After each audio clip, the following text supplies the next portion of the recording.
Welcome to the Sleepy Heaven, a place where we unwind and explore stories woven with deep emotions and timeless wisdom.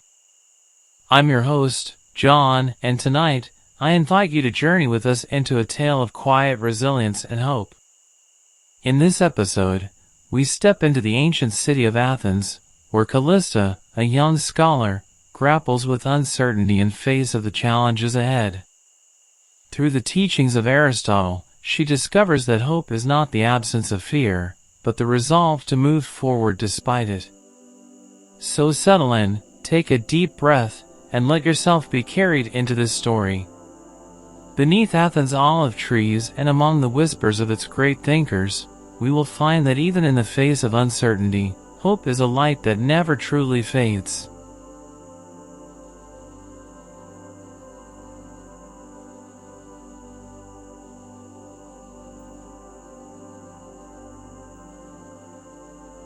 Close your eyes and take a deep, slow breath. Feel the air filling your lungs. As you exhale, imagine releasing the weight of uncertainty, allowing your mind to settle.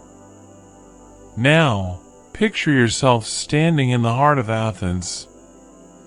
The city hums with life, yet in this moment, you find stillness. The golden light of dusk softens the edges of the Parthenon in the distance, and the voices of philosophers echo gently in the background, weaving thoughts of wisdom and resilience. You are here, grounded in this moment, connected to the knowledge that has shaped countless minds before you. With each breath, visualize the lessons that have guided you, the words of those who have inspired strength, patience, and hope. Remember that hope is not an illusion, but an act of defiance against fear. Let this word settle within you, like ink on parchment, shaping the thoughts that will guide your steps forward. Now, recall the moments that have defined your journey, the trials you have endured, the uncertainty you have faced, and the unwavering love that has sustained you. Like the stars that shine above Athens, these moments are constant, even in the darkest nights. They are the quiet proof that you are never lost, only ever moving forward. With every breath, focus on the bonds that anchor you, the people who have stood beside you, the memories that have strengthened you, the unwavering love that time cannot erase.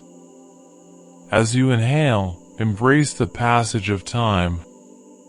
Each day, you grow stronger, wiser, and ready to embrace uncertainty. And as you exhale, let gratitude wash over you, for the lessons you have learned, the love you have known, and the resilience that carries you forward. Take a moment now to simply be. Feel the peace of standing beneath your own imagined olive tree, rooted in wisdom, reaching for possibility. With each breath, let yourself embody the strength and the courage to question, the patience to wait, and the hope to believe in the future, even when it is uncertain.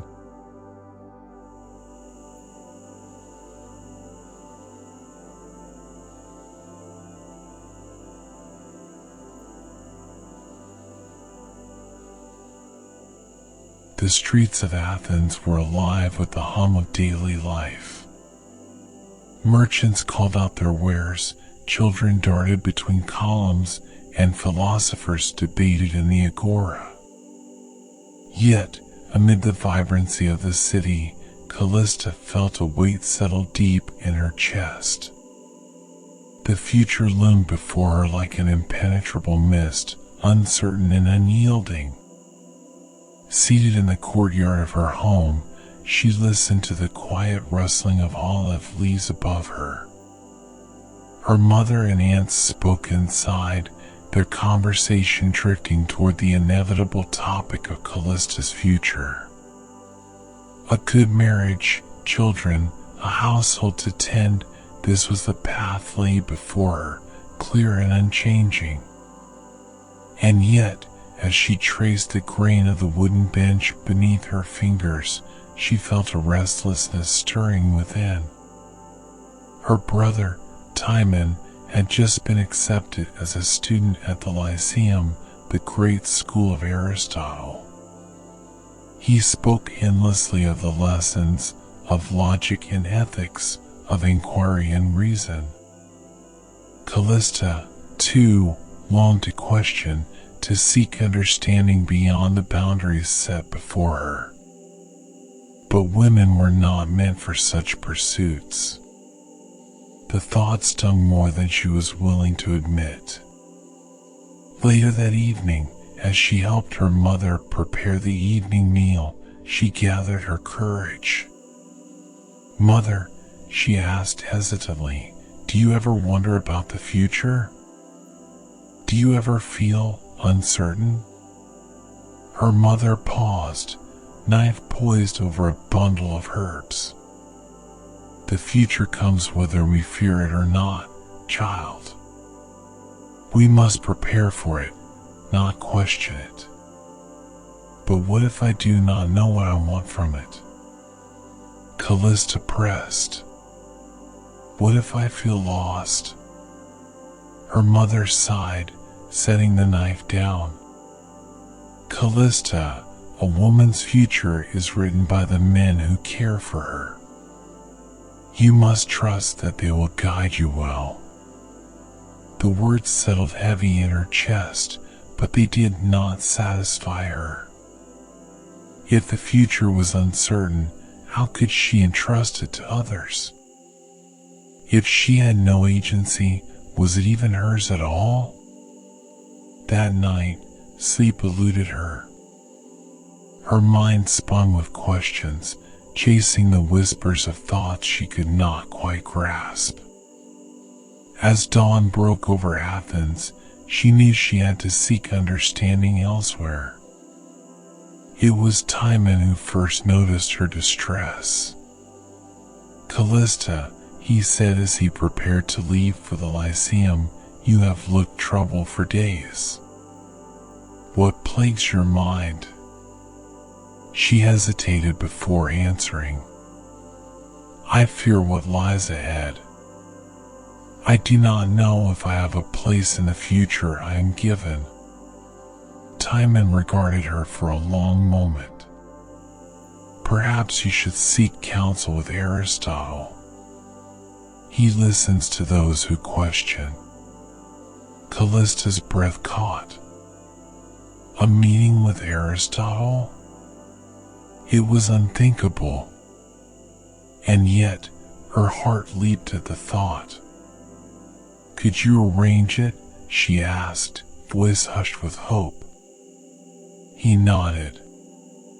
"Meet me at the Lyceum at noon." When the sun reached its peak, Callista wrapped herself in a modest cloak and made her way through the city. The Lyceum was unlike anything she had ever known. Olive trees lined the pathways where men strolled in discussion, their voices carrying the weight of ideas she had never been permitted to hear. She kept her head lowered as she followed Timon through the halls.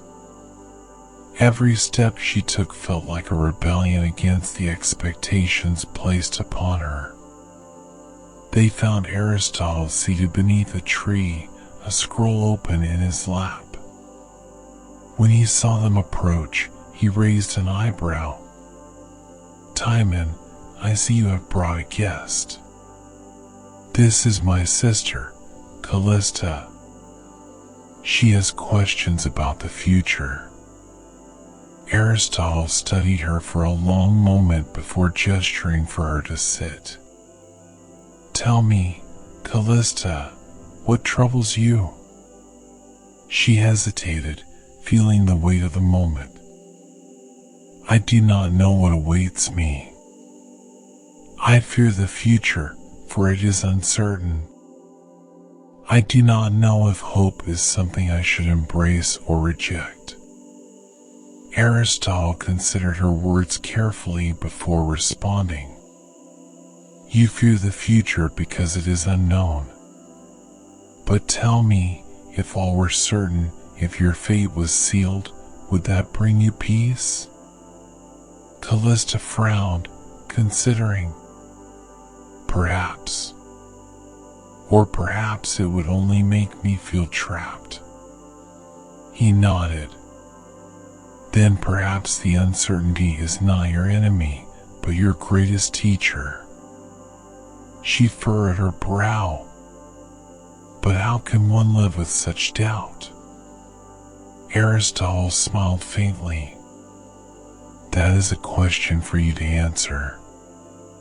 But consider this, if the future is uncertain, what keeps you walking toward it? Callista had no answer. Not yet. But as she left the Lyceum that day, she felt a shift within her. Perhaps fear and hope were not so different after all. Perhaps they were two sides of the same coin, forever bound together, each feeding the other. Perhaps the future was not something to be feared, but something to be shaped, molded by the hands of those who dare to dream. She glanced back at the Lyceum as she walked away, the words of Aristotle echoing in her mind. The future was uncertain. But maybe, just maybe, that was the greatest gift of all. Callista sat in the quiet corner of the Lyceum gardens, her fingers tracing patterns in the dust. The meeting with Aristotle had not brought her the certainty she craved, but it had left her with something else, an awareness that uncertainty itself might not be the enemy. Yet, the fear still remained, an insidious whisper that reminded her of all that was unknown. She had returned to the Lyceum the following day, uncertain of what she sought, but knowing she could not retreat into silence. Timon had encouraged her to sit among the students at the periphery, observing the discussions that unfolded under the shaded walkways. The words of philosophers interwove with the rustling of olive leaves, and Callista listened, absorbing each thought, though her own questions still loomed unanswered. One afternoon, as she lingered near the peristyle, she heard Aristotle addressing a group of students. His voice was measured, steady. A man may fear the storm beyond the horizon, yet he sets sail. Why? Because though he cannot command the winds, he knows the journey must be undertaken. To act is not to dismiss uncertainty, but to accept it as the condition of all things. Callista leaned forward, drawn to his words. A student nearby, a young man named Nicander, raised his hand. But master, what if the storm is too great? What if it overcomes the traveler? Aristotle smiled, folding his arms. Then tell me, Nicander, does the traveler remain unmoving, safe upon the shore, and call that wisdom? Or does he acknowledge the risk, weigh his choices, and move forward still? The students murmured among themselves. Callista turned the question over in her mind. Was it truly wiser to stand still than to move into the unknown? Her whole life had been governed by the idea that certainty was safety. To deviate from what was expected meant venturing into peril. But Aristotle's words suggested otherwise. Perhaps the act of moving forward, despite the unknown, was where wisdom began. As the lesson concluded, the students dispersed, but Callista remained seated. She barely noticed Nicander approaching until he spoke. You listen closely, he remarked. Yet you ask no questions. Callista hesitated. I fear I do not have the right to ask. Nicander frowned. Knowledge does not belong solely to men. If you have thoughts, you should speak them. His words struck something deep within her. Then tell me, Nicander, do you fear the future? He exhaled a short laugh. Every day. And yet, we must face it. There is no other choice. Callista nodded, considering his words. If even those who appeared assured in their learning harbored the same doubts, then perhaps she was not as lost as she thought. In the days that followed, she found herself drawn to the Lyceum with increasing frequency. She listened to debates on virtue, on knowledge, on the nature of the soul. Aristotle's words settled within her like seeds, though she did not yet know what they would grow into. The fear of the future still lingered, but it no longer felt insurmountable. One evening, as the sun cast long shadows through the colonnades, Aristotle passed by where she sat. He paused, considering her thoughtfully. You have been listening. Callista met his gaze. I have.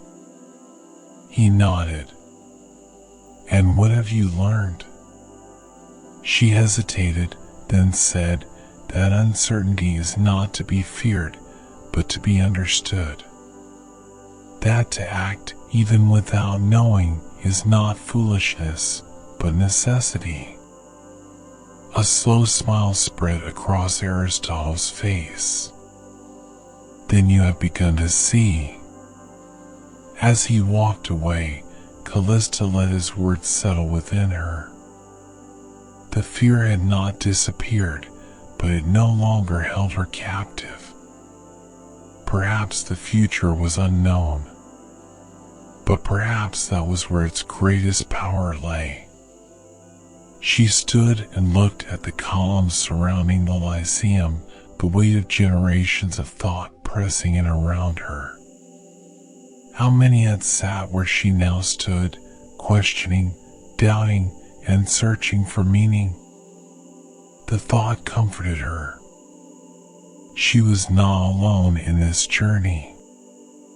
That night, she returned home and sat by the flickering lamp in her chamber, writing down the words that had taken root in her mind. Writing made them real, tangible, something she could return to when the doubts crept back in. The act of recording her thoughts gave her a sense of control, however small, over the vast uncertainty she faced. The next day, when she returned to the Lyceum, she no longer hesitated at its entrance. She stepped forward, her stride steady, her heart lighter than before. The future remained uncertain, but for the first time, she did not fear it. She embraced it. She found herself speaking more in discussions, hesitantly at first, then with growing confidence. Her voice, once a quiet whisper in the vast halls of thought, began to take form. Aristotle himself took notice, offering her questions that demanded deep reflection. And in those moments, she realized that the future was not something to endure, but something to shape. She did not have all the answers, but she no longer felt paralyzed by the unknown. Each step forward, each thought spoken, was an act of defiance against the fear that had once held her captive. In embracing uncertainty, she had found her strength. Athens was changing. Callista felt it before she heard the whispers in the agora. The air, thick with the scent of olives and dust, carried something new, an undercurrent of unease. The traders spoke in hushed tones, their usual banter replaced by furtive glances. Her mother's hands trembled as she prepared their evening meal, and Timon, usually quick with a jest, sat in silence. War was no longer a distant threat, but an approaching certainty. Callista had once feared the unknown, the vast uncertainty of life's path. But now, for the first time, she saw something worse, the future unfolding with cruel inevitability. At the Lyceum, the atmosphere had shifted. The usual debates on virtue and knowledge were often interrupted by mentions of alliances, the growing conflict, and what it would mean for Athens. Even Aristotle, steady in his teachings, acknowledged the unease that gripped the city. One afternoon, he spoke of courage, not as an absence of fear, but as action in its presence. Courage is not merely the domain of soldiers, he said, his voice carrying across the shaded colonnade. It belongs to those who endure, to those who persist despite fear. Callista's mind clung to his words, though her heart felt heavy. "Master," she asked, her voice steady but urgent, "how does one act when there is no choice but to endure? When the fear cannot be avoided?" Aristotle regarded her with interest. "Tell me, Callista, do you believe courage is only found on the battlefield?" She hesitated. "No. I have seen courage in those who wait, in those who suffer. But suffering does not feel like choice. It feels like a burden." He nodded. "Endurance is indeed a form of courage. To persist despite fear, despite uncertainty, is no small feat, but courage is not only passive, it is also action, however small, in the face of hardship." That evening, as she walked home, Athens felt unfamiliar. The city that had once been a place of learning and debate was now shadowed by uncertainty.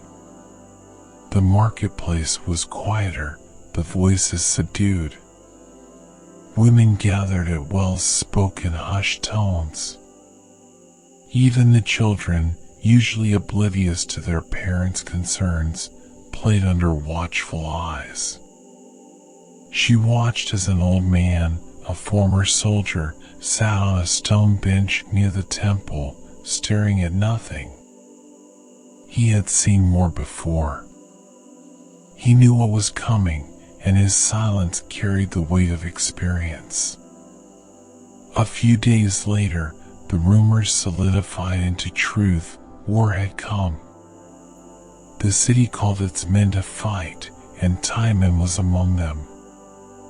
Callista had long struggled with feeling powerless, but now the weight of fear was something tangible. Her brother, always a steady presence, was leaving. The reality of war was no longer distant, it was standing at her doorstep. The night before his departure, they sat outside their home in silence. Finally, Callista spoke. "Are you afraid?" Timon exhaled. "Yes. But I go anyway." She clenched her hands. "But what if?" "Callista," he interrupted gently, "you have spent so much time fearing the unknown. Now, you fear the known. But tell me, what of this moment?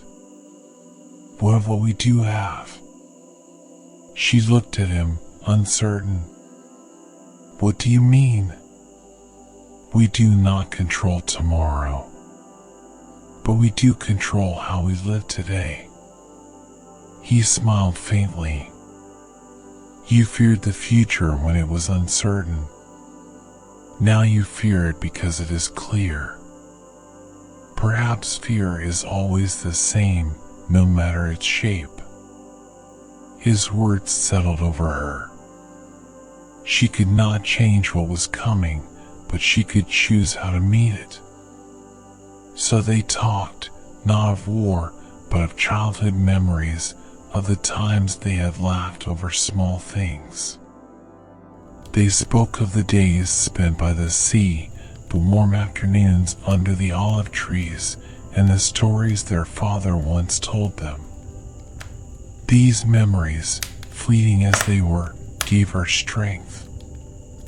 That night, she did not sleep. Instead, she committed everything to memory, the way Timon's voice softened when he spoke, the way the torchlight flickered against their home's walls. She wrote his words down, tracing them in careful strokes, as if capturing them might somehow make them last forever. The thought of him walking into uncertainty terrified her, but she held on to the certainty of their shared past. At dawn, Timon left with the other young men. Callista stood among the crowd, watching as they disappeared beyond the city gates. The weight of uncertainty had not lifted, but she held it differently now. The fear had not vanished, but it no longer controlled her. She felt a quiet strength settle within her. She returned home, but not to retreat into silence. Instead, she went to the Lyceum. She sought out Aristotle, her thoughts a storm inside her. The city's unrest was still present, yet within her, something had shifted. When she found him, she asked, "What does one do when they are left behind?" He studied her before answering. "You endure. You act where you can. And you move forward even when the path is unclear." His words, echoing Timon's, resonated deep within her. As she sat among the scholars, ready to listen and learn, she knew that this was her path, not to be lost in fear, but to keep moving step by step toward whatever lay ahead. Days passed, then weeks, then months. The streets of Athens remained alive with news of the war, each fragment of information fueling speculation and worry. Callista awoke every morning with a knot in her chest, wondering if today would bring word of Timon. The city's vibrance had dulled, replaced by an air of tension. The agora, once full of lively debates and merchant voices, now carried hushed conversations about losses, alliances, and an uncertain future. Yet Callista did not retreat from the world. She sought solace in the Lyceum, in the company of Aristotle and his teachings. She wrote endlessly, filling parchment after parchment with reflections on courage, endurance, and the nature of hope. Yet she could not control the fate of her brother. She could at least give meaning to the time she had while waiting. One day, as she sat under the shade of an olive tree, Aristotle approached her. He watched as she carefully inscribed her thoughts, the tip of her stylus etching letters with quiet determination. "You have been writing much," he observed. "What is it you hope to find in your words?" Callista paused, glancing up. "Understanding, perhaps. Or at least clarity. I find myself caught between fear and hope, not knowing which will win." Aristotle folded his arms, nodding. And what is hope to you, Callista? She considered his question carefully. Hope is the dream of the waking mind. It is what keeps one standing when there is no certainty to grasp. He smiled at her answer. Then you understand more than you think. Fear thrives in uncertainty, but hope is what we build despite it. It is not an illusion, but an act of defiance. The weight of his words settled within her.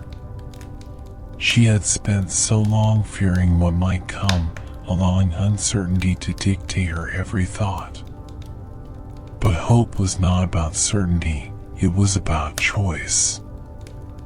The choice to believe that the future, however unclear, could still hold something worth enduring for. News arrived in the weeks that followed. Some families wept with grief. Others rejoiced at the return of loved ones.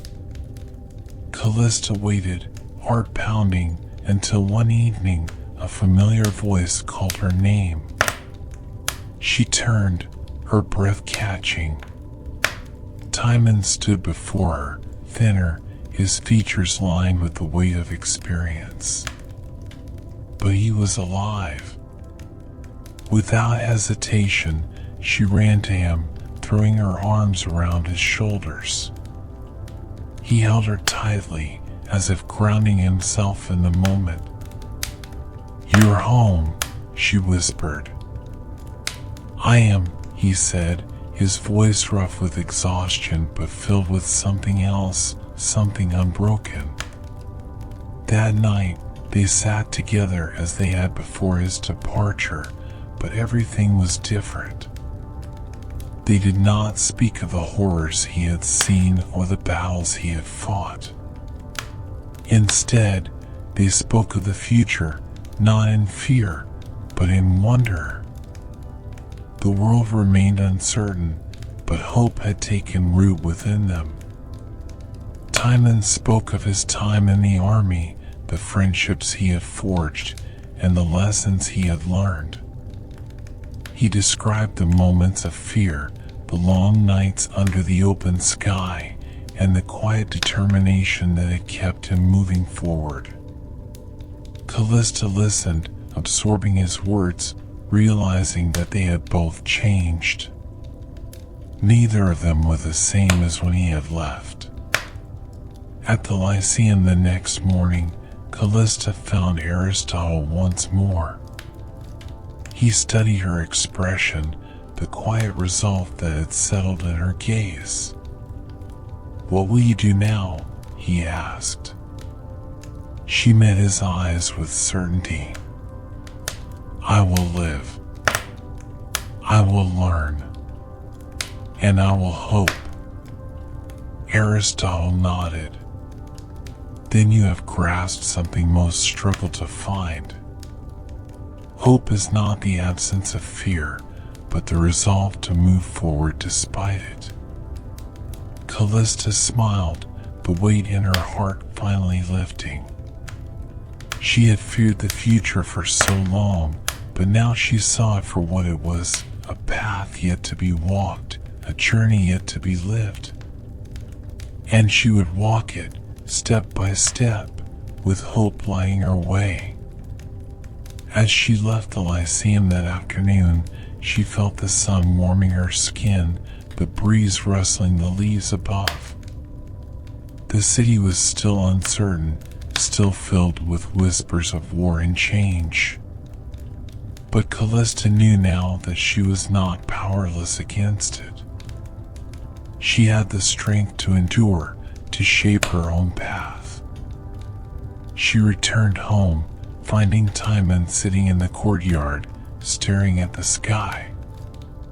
She sat beside him, silent for a long time before speaking.